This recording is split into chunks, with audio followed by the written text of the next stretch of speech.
किसानों की मांग को लेकर सरकार की कोशिश जारी है तो विपक्ष को भी मौका मिल गया है, लिहाजा सियासत जबरदस्त हो रही है।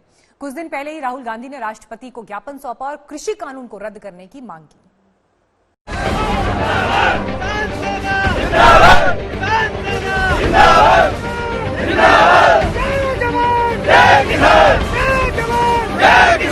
किसान विरोधी कानून है और इससे किसानों का जबरदस्त नुकसान होने वाला है।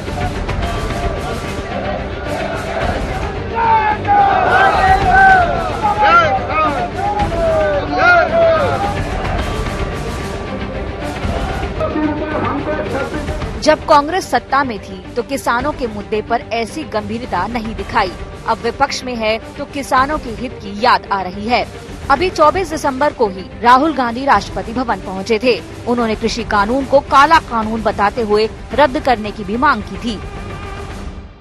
सरकार ने कहा था कि ये कानून किसान के फायदे के हैं और देश को दिख रहा है कि किसान कानून के खिलाफ खड़ा हुआ है।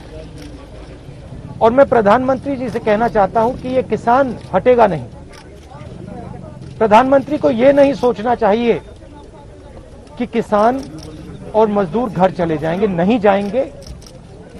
जब तक ये कानून वापस नहीं लिया जाएगा, जॉइंट सेशन कीजिए और कानून को एकदम वापस लीजिए, क्योंकि किसान वापस नहीं जाने वाला है। आंदोलन रूपी भट्टी पर सियासी पार्टियां अपनी रोटियां सेकने में जुटी हुई हैं। कांग्रेस सरकार पर अड़ियल होने का आरोप मढ़ रही है। वो कहते हैं हम तो आश्वासन दे रहे हैं कि मंडियां चलती रहेंगी, न्यूनतम समर्थन मूल्य MSP चलता रहेगा, हैं जब हम कह रहे हैं तो बरगलाया जा रहा है। ये कहीं नहीं तैयार है कि इसको कानून में डाल के पार्लियामेंट में पास कराइए। वो कानून में नहीं डालना चाहते।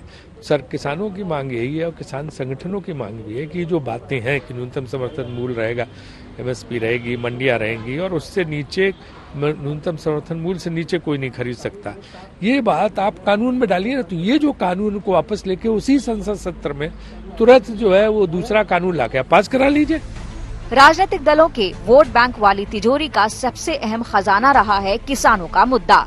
किसान की माली हालत सुधारने के अब तक कई वादे हुए, कई सरकारें आ गई, लेकिन उनके हालात नहीं बदले।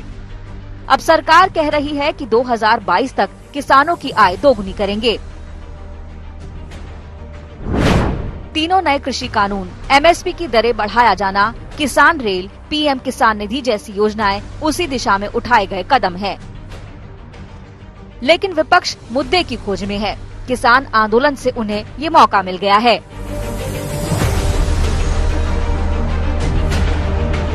कृषि कानून पर राहुल गांधी अपनी राय जगजाहिर कर चुके हैं। लेफ्ट किसान आंदोलन में बढ़ चढ़कर हिस्सा ले रहा है।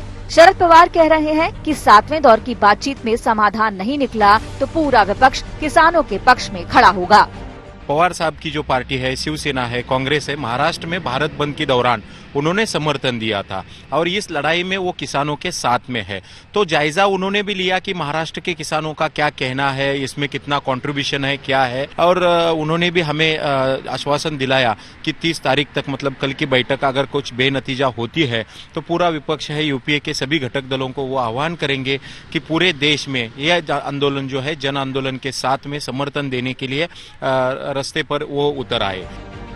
अभी कुछ ही दिन पहले दिल्ली विधानसभा में भी किसानों के मुद्दे पर सियासत की एक तस्वीर दिखी थी। मुख्यमंत्री अरविंद केजरीवाल ने कृषि कानून का विरोध करते हुए उसकी कॉपी फाड़ दी थी।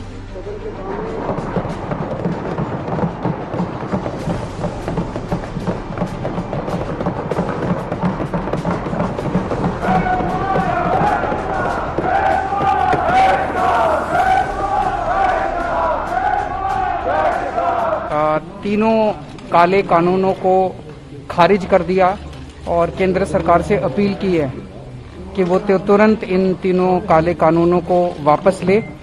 हमारे किसान बहुत दिनों से ठंड में रोज रात को सो रहे हैं। देश का किसान मुसीबत में है। अब केजरीवाल सरकार ने सिंगू बॉर्डर पर किसानों के लिए वाईफाई लगाने का फैसला किया है।